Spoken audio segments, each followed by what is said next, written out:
Oi pessoal, saudações coloradas, sejam bem-vindos a mais um vídeo.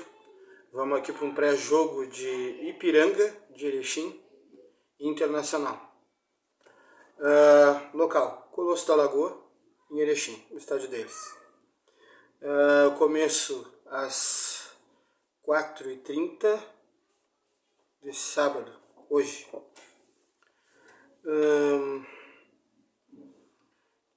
Sábado, a rodada número 4 é só Ipiranga Internacional. Vamos então para as prováveis escalações das equipes. Ipiranga, Edson, Gedeilson, Caio Alexandre, Whindersson, esses nomes americanizados, Diego, Lohan, Lucas Falcão, Eric, Luiz Felipe, Matheus Santos e Rodrigo Carioca. Técnico Luizinho Vieira. Aquele técnico que esteve no Ipiranga nessa temporada que passou e que, enfim, fez uma boa campanha na Série C, ele já está no Figueirense. Ele já está no Figueirense. Eu vou puxar o nome dele depois, porque eu gostei desse treinador. Eu achei que ele fez um trabalho interessante, é um cara que está pegando equipes aí de pouca expressão, mas enfim, normalmente se começa assim, né? É muito difícil ter um treinador que está começando o profissional e já começa numa equipe lá de cima. Isso até acontece. Mas aí é alguém que já é conhecido dentro do clube, é indicado, é alguém que já pegou base, já está estudando faz tempo e se considera que ele está preparado para pegar o time de cima. Mas na maioria das vezes não é assim. Tá?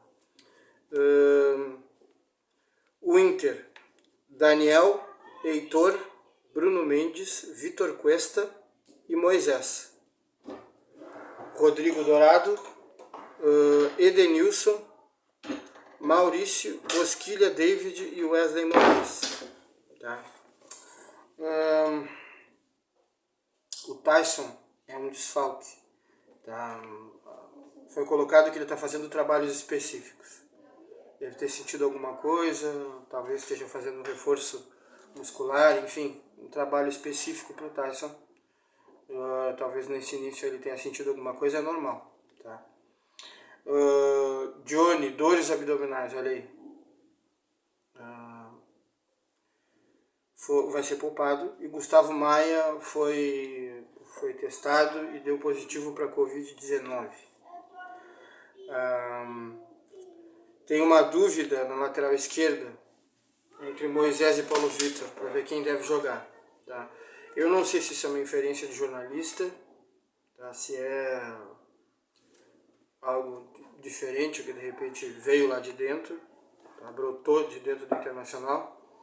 Eu não sei, não tenho certeza. Eu gostaria que o treinador do Inter, o Alexandre Medina, tivesse essa dúvida, né? Colocasse em xeque a titularidade do Moisés. Tá? Realmente gostaria que fosse isso, mas eu não tenho certeza. Não sei se Medina realmente vê dessa forma ou se é inferência de alguém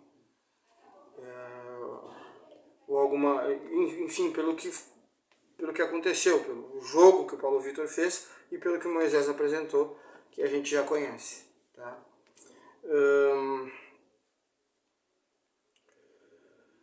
As pontas aí deve ser o David e o Bosquilha, tá? O Maurício pode jogar centralizado, já que ele já fez isso no Cruzeiro. Tá? Isso vai ser interessante porque você vai ver mais um meia. Tá? Mais um jogador que pode jogar como meia e vamos ver como é que ele sai. Tá? Da Argentina chega uma informação por parte da imprensa argentina que o lateral direito Fabrício Bustos teve a liberação junto ao Independiente confirmada e a saída dele vai ser adiantada. Ele deve chegar no Internacional em poucos dias. Provavelmente nessa semana que vem o Bustos já está se apresentando no Internacional para jogar. Tá? Ainda bem. Tem algumas atualizações, tá? O Internacional coloca claramente, tá? Esse é oficial, que ele desistiu do negócio do Tati Castellanos, atacante argentino, de seleção argentina, já foi convocado. Tá? Ele é do New York City. Tem uma briga intensa aí por esse jogador. Palmeiras fez proposta, tem outros clubes interessados, tem o River, e o Internacional se retirou do negócio porque os valores já chegaram num patamar que o Inter considera muito alto. Tá? É muito dinheiro para colocar ali. Tá? Embora o jogador vale, ele teve uma valorização, ele é um jogador de seleção argentina, é jovem, é versátil, né? Então esse tipo de jogador, o valor dele cresce, ainda mais se ele tem desempenho bom lá nos Estados Unidos. Ele teve. Então o Inter, na verdade, quis um jogador muito bom, mas um jogador em alta num time rico. Então esse é o problema. Tá? O Inter então tenta a contratação de Igor Jesus, de 20 anos, do Al-Shabaab, que foi revelado. Esse jogador, o Igor Jesus, é um centroavante de mobilidade, ele é rápido. Ele também cai pelos lados muitas vezes e ataca, evidentemente, o centroavante ataca o centro da área. Mas é um jogador que lembra um pouco o estilo do Yuri Alberto, tá? Embora ele seja um pouco menor, e pelo que eu vi ele é rápido realmente. Tem jogada individual, tem 1 contra 1, pelo menos nos highlights dá pra ver isso. Então eu não vou dizer que ele é um grande jogador, que ele é uma grande promessa, porque highlights, seleção de lances, você sabe como é que é. Você pega um monte de lances do jogador, faz uma pré-seleção, depois uma seleção, pega o melhor do melhor e joga no... Então, realmente não dá pra... A única coisa que dá pra você ver é alguma característica dali, o que ele é capaz de fazer. Né? Como é que ele joga, né? Mais fincado lá na área, faz pivô, pouca mobilidade ou bastante mobilidade. Isso dá para você tirar quando você olha bastante lances do jogador. Tá? E foi isso que eu vi. Tá? E esse jogador parece que o Inter já está negociando. O Inter já está negociando. Não sei se vai fechar, mas pelo menos já acessou o procurador e o jogador. Tá? Uma notícia importante é que está confirmado que o Edenilson renovou por mais 3 anos. Ou seja, o contrato dele ia até 2023, final. Houve uma extensão de prazo, ou seja, ia até 2023, o Inter estendeu até 2024. Aumentou o salário do jogador, ele está como um dos jogadores mais bem pagos no Inter, junto com o Tyson. Tá? Então são os que melhor recebem no Inter. E, claro, o procurador deve ter ganho alguma coisa. Enfim, o Inter fez um esforço e acabou valorizando o jogador para ele permanecer no Internacional. Aí eu acho que é um reforço, vai dar certo isso, porque o Edenilson sempre foi muito, como é que eu vou dizer, profissional. A gente não vê nenhuma notícia ruim, a gente não vê atraso ou falta de treinamento, a gente não vê ele se apresentar mal fisicamente, ou seja, ele sempre foi um jogador que manteve um desempenho bom e por isso ele foi convocado pelo Tite. Por isso ele apareceu na seleção brasileira e voltou a aparecer, e o Tite convocou ele 1, 2, 3 vezes. Eu não fiz as contas para ver quantas convocações, mas eu me lembro, eu me recordo de umas 3 convocações já do Edenilson para a seleção brasileira, no mínimo. Tá? Então eu creio que esse jogador, que agora vai ficar com a cabeça no Inter, ele vai estar focado em ir para a Copa do Mundo e vai procurar manter aquele futebol dele, né? Apresentar aquilo que ele costuma apresentar. Ele acostumou a gente a um jogo de bom nível. Então eu acredito que ele vai repetir. Ele agora vai ser utilizado numa função diferente, claramente. Agora ele vai deixar de ser um jogador aberto pelo lado direito, um extrema, e vem para o meio campo. Tá? Então, nesse sentido, aqui eu quero colocar uma coisa que eu acho que pode ajudar o pessoal a pensar. Tá? Eu não quero mudar a cabeça de ninguém, mas eu quero colocar elementos para reflexão. Tá? O pessoal está malhando muito as contratações no Inter, principalmente ali na parte de volantes. Tá? o Liseiro. Tá? Eu também questiono essa contratação, o Liseiro não estava indo bem no São Paulo, tá? Tem um desgaste grande ali, e é pelo desempenho dele. Eles falam muito da displicência, eles falam muito que o jogador marca e desarma, mas os números dele não são tão bons assim, não são expressivos. Ele é um jogador mediano nesse aspecto defensivo, que ele não chuta no gol e que ele distribui passes, basicamente é isso, mas que joga muito para o lado e para trás, muito aquele passe, o passe fácil, que faz o percentual de acerto ir lá em cima, e não o passe mais difícil, de achar um jogador na frente, um passe mais longo, um passe que perfure a linha do adversário e encontra o jogador lá na frente. Ele é muito questionado por isso. Vamos dar um tempo, vamos ver se esse jogador que vem de uma boa escola, com novos ares e se sentindo, vamos dizer, mais valorizado, porque lá no São Paulo o ambiente estava ruim para ele. Vamos ver se aqui ele consegue mostrar algo diferente. Ele se mostra mais compromissado, dá um pouco mais de intensidade, que é o que faltava para ele lá. E se ele arrisca mais essa questão do passe para frente, chuta um pouco mais de bolas no gol e até apresenta uma melhora defensiva. Se ele fizer isso, ele vai ser útil para o Inter. Se ele não fizer, ele vai perder espaço porque o Inter está trazendo um outro jogador, que também é muito criticado por grande parte dos torcedores. Eu tenho visto isso em mídias sociais, que é o Gabriel, volante que veio do Corinthians. O pessoal está dizendo que ele é horrível, que ele é manaba, que o Inter não deveria contratar, que está errado, que não sei o quê, que jogador horroroso. Tomou caneta do não sei quem. Pessoal, o que acontece? O mesmo problema que o Patrick teve aqui, o Gabriel teve lá. O Patrick, ele não é mau jogador, eu acho ele mau jogador. O que eu acho que fizeram com o Patrick foi o seguinte: num dado momento, jogaram ele para jogar de extrema pelo lado esquerdo, tá? Porque ele é um jogador que originalmente ele é volante, tá? Ele se desenvolveu assim, desde a base. Jogou assim no Caxias, no Goiás e no Sport. Então ele passa quase que 90% da carreira dele jogando como volante, centralizado. Tá?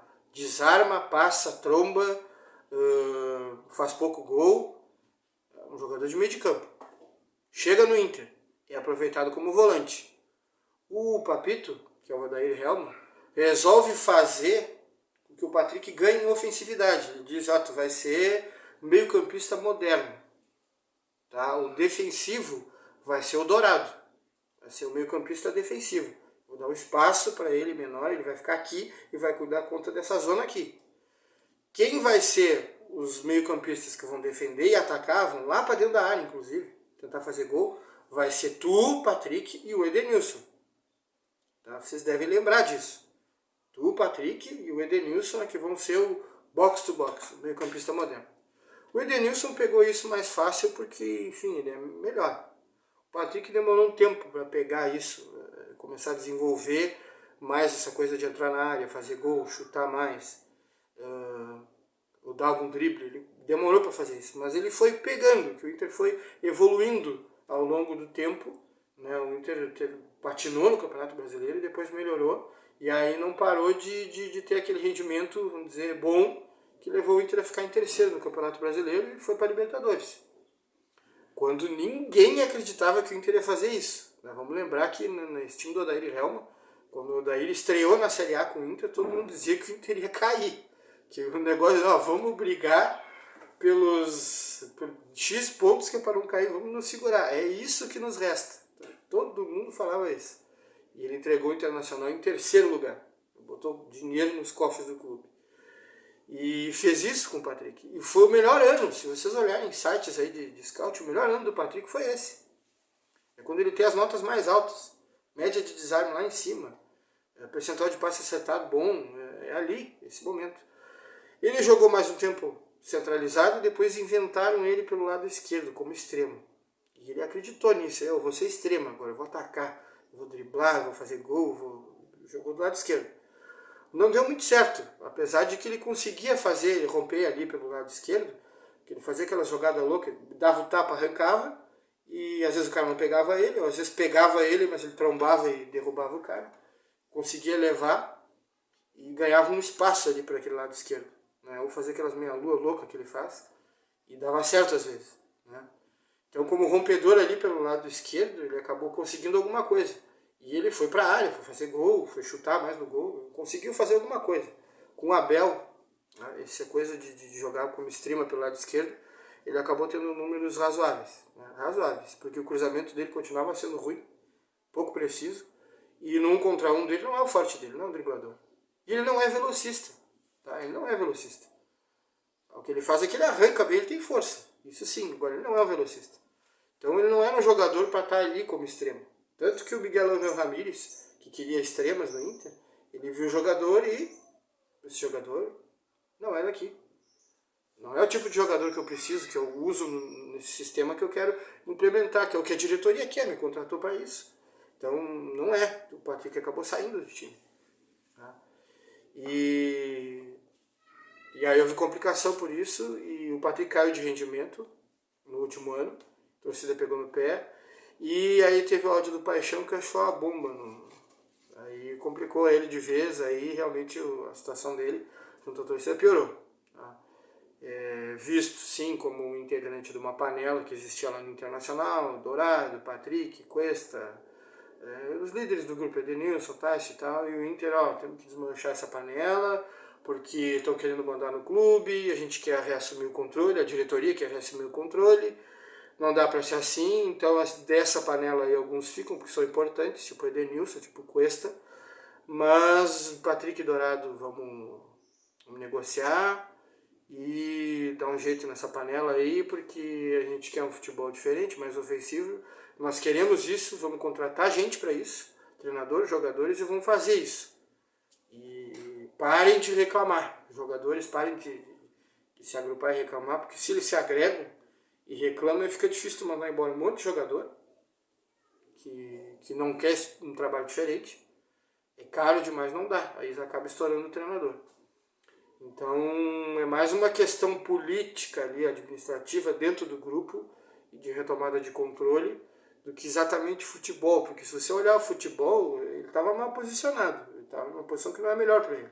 Se ele fosse jogado ali para o meio, para jogar de novo como volante, ele poderia ser útil, tá?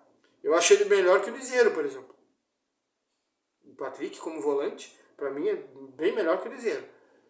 Pelo que o Liseiro apresentou até agora.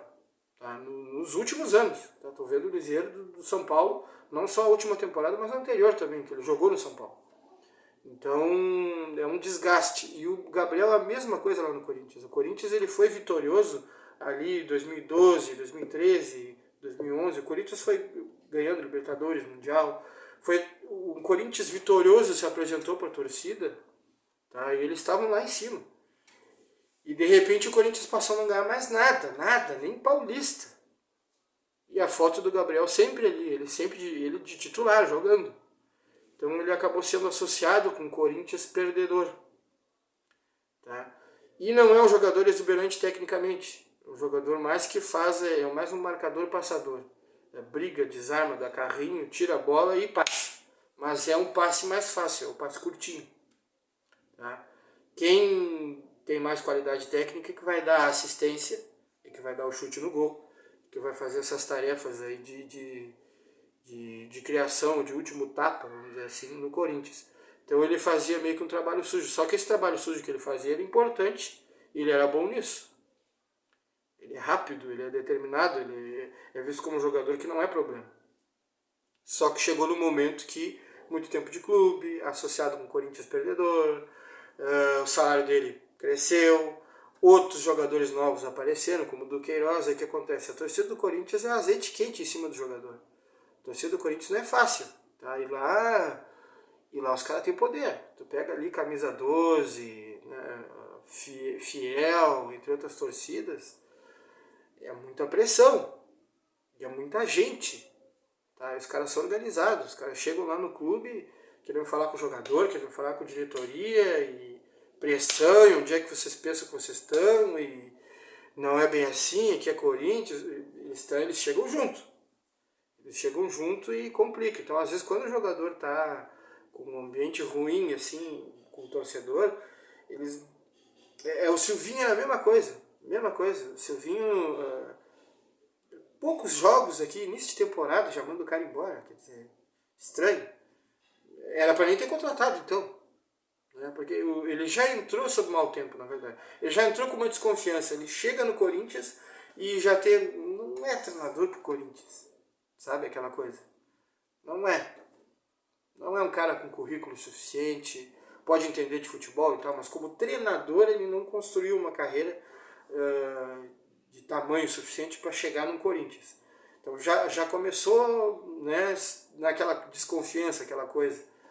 Aí recuperou o Corinthians do Campeonato Brasileiro, os reforços chegaram, meio que ajeitou o time ali, o Corinthians pontuou e voltou para a Libertadores. Só que continuou aquela coisa, Silvinho, treinador com pouco currículo e vamos para a Libertadores, nós tínhamos que contratar outro. Começou a jogar mal, tomou. Saiu. Então é isso, pessoal. Eu diria assim, mais calma nessa hora. Talvez com esses elementos, né, para reflexão, se possa ter um outro olhar, um olhar um pouco diferente em relação ao Gabriel, porque é um jogador que foi campeão, tem 4 taças, entendeu? Ele foi titular do Corinthians durante um bom tempo e serviu o Corinthians. Serviu para ser esse marcador passador aí, esse jogador que ajuda o meio de campo, ele foi útil. Talvez ele seja útil no esquema do Medina, talvez ele olhando o jogador, ele, me serve esse aí, para jogar com o Edenilson, me serve. Né? E o Dourado deve estar saindo aí, para o Inter botar mais uns dólares aí na conta, deve ser um bom dinheiro, e isso permite não só um respiro maior financeiro, como permite também que o Inter possa investir mais na frente. O Inter pode chegar e chegar para uma contratação de um outro ponteiro, aí, um ponteiro de nível elevado. Ou um jogador jovem, como esse Igor Jesus, que pode custar um bom dinheiro, mas o Inter vai lá e paga. Eu tenho.